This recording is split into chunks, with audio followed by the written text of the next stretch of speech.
Historia de México, siglo XX. Módulo 3. Los gobiernos liberales. Aun cuando el Partido Republicano había triunfado completamente, la nación se encontraba en grandes problemas. Las fuentes de riqueza estaban agotadas por la lucha prolongada, las arcas del gobierno no tenían dinero, el bandidaje se había extendido por todo el país y nuestras relaciones internacionales se encontraban interrumpidas con la mayor parte de las naciones. A partir de este momento, todo el interés del gobierno se fincó en reanimar la vida de la patria. Esta fue la tarea que Juárez y los gobiernos que le sucedieron emprendieron. El Partido Liberal, por dentro, aún tenía peleas por cuestión de personas más que por principios, pero desde ese momento la vida de la República quedó asegurada y se empezó la reconstrucción.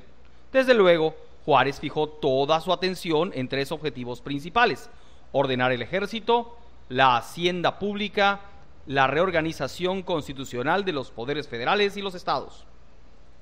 Así, Juárez se dio a la tarea de normalizar la administración y a reducir el ejército, pues este tenía casi todo el presupuesto nacional, quedando en 30,000 hombres el ejército, en 5 divisiones que puso al mando de los generales más distinguidos. Esto generó descontento de muchos jefes militares que quedaron sin mando de fuerzas y que fueron un grupo de opositores al gobierno de Juárez, entre ellos Porfirio Díaz, que se retiró a su hacienda de La Noria en Oaxaca. El período constitucional, el tiempo que se le había encomendado legalmente a Juárez como presidente, había terminado en 1865. Pero debido a las circunstancias en que se encontraba el país, él continuó en el poder hasta el término de la guerra. Para regularizar esta situación, el gobierno expidió la convocatoria el 14 de agosto de 1867 para la elección de presidente de la República, el Congreso de la Unión y la Suprema Corte de Justicia. Además, se ordenó un plebiscito, un formato de consulta que sancionara varias reformas constitucionales que eran la competencia del Congreso. Entre esas reformas encaminadas a establecer el equilibrio entre el Poder Ejecutivo y los demás poderes estaban el restablecimiento del Senado, el veto del presidente de la República a las primeras resoluciones del Congreso, la restricción de la facultad de la Comisión Permanente para convocar a elecciones extraordinarias. Pero este descontento por la convocatoria, que violaba los preceptos constitucionales, hizo que se dieran divisiones en el Partido Liberal y se formaran 3 grupos políticos de tendencias personalistas: los juaristas, que apoyaban a Juárez; los lerdistas, que apoyaban a Lerdo; y los porfiristas, que apoyaban a Porfirio Díaz. Después de las elecciones, el Congreso declaró a don Benito Juárez presidente de la República por tercera vez para el periodo 1867-1871. El vicepresidente fue don Sebastián Lerdo de Tejada, a quien correspondía el cargo como presidente de la Suprema Corte de Justicia. Esta declaratoria causó profundo disgusto en el país por la presión que el gobierno de Juárez hizo para ganar las elecciones. Dio origen a levantamientos en varios lugares, como los de Yucatán, Sinaloa y el de la Sierra de Puebla. Para enfrentarse a sus enemigos y no pasar sobre la Constitución, el gobierno pidió al Congreso la suspensión de las garantías individuales, los derechos que las personas tienen en situaciones aún de conflicto, y pidió al Congreso que se le autorizaran facultades extraordinarias, y con esto puso paz en el país. El estado de guerra constante en que el país había vivido durante medio siglo generó una anarquía, una falta de orden y gobierno, que era fomentado por la multitud de grandes y pequeños caudillos que habían surgido como producto de nuestras luchas. El sistema de república federal daba lugar a que cada estado se considerara autónomo, pues los gobernadores y caciques se consideraban señores feudales. Ellos obstruccionaban la marcha del gobierno federal. Así, Juárez tuvo que sostener una constante e intensa lucha para mantener la autoridad del gobierno federal, poder contrarrestar la acción de los descontentos que buscaban generar una disolución del país. Esto retrasaba la obra de reconstrucción que el país necesitaba. En el año de 1869 hubo sublevaciones en San Luis Potosí. Fueron los generales Francisco Aguirre y Pedro Martínez quienes desconocieron a Juárez, pero los aniquiló el general Treviño. La situación se complicó con el pronunciamiento del general Trinidad García de la Cadena en Zacatecas y la ocupación de Aguascalientes que hizo el general Toledo. Para combatir a los sublevados, Juárez encontró su mejor apoyo en el general Sóstenes Rocha. Partiendo de Ciudad Victoria, Tamaulipas, rumbo a Guadalajara, enfrentó a los rebeldes. Hubo encuentros en varios lugares del estado de Jalisco en febrero de 1870 y los levantados fueron totalmente vencidos y depusieron las armas. A pesar de que los gastos de la República no excedían 20 millones de pesos anuales, había sin embargo un déficit de 5 millones. En tales condiciones era imposible emprender obras públicas de importancia. No obstante, durante el gobierno de Juárez se inició fuertemente la parte constructiva del programa de la reforma. Se pusieron las bases de la enseñanza laica para quitarle al clero el monopolio de la educación de la juventud. Fundó la Escuela Nacional Preparatoria y mejoró la enseñanza profesional, organizando las escuelas de medicina, de ingeniería y de leyes.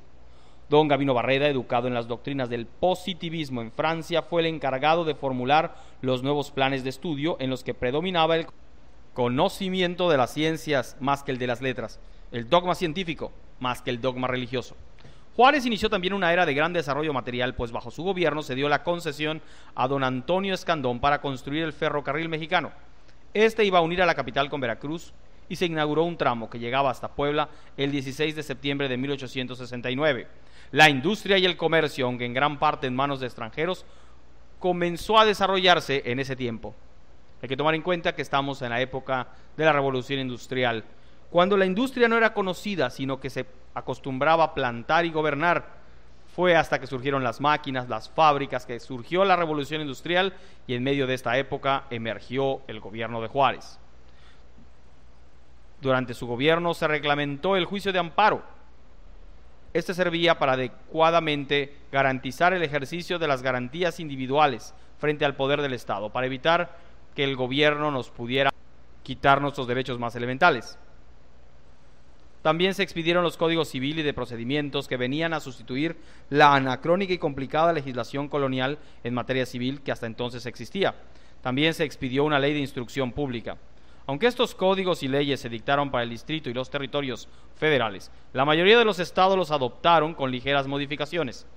Antes que terminara el periodo presidencial, los partidarios de Juárez iniciaron su reelección, pero los que estaban en su contra se dividieron entre don Sebastián Lerdo de Tejada y don Porfirio Díaz como candidatos a la presidencia.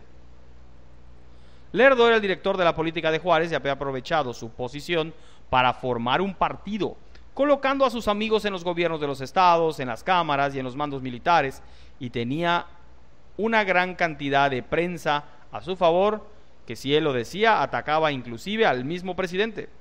Sin embargo, a pesar de todo esto y de que Lerdo era un hombre muy culto, su orgullo y su enorme apatía para el gobierno y las cuestiones administrativas lo hacían impopular, al revés del general Díaz, quien había atraído la atención pública primero por sus enormes hazañas militares durante el imperio y la intervención francesa, porque era un hombre que sabía organizar muy bien y administrar muy bien, y además porque era un hombre muy honrado en el manejo de los fondos de su ejército.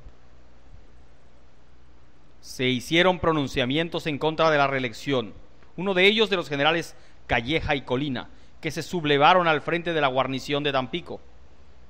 El gobierno mandó al general Rocha a combatirlos y después de atacar la ciudad durante 20 días, logró tomarlas y mandó a fusilar a todos los jefes y oficiales que cayeron prisioneros en junio de 1871.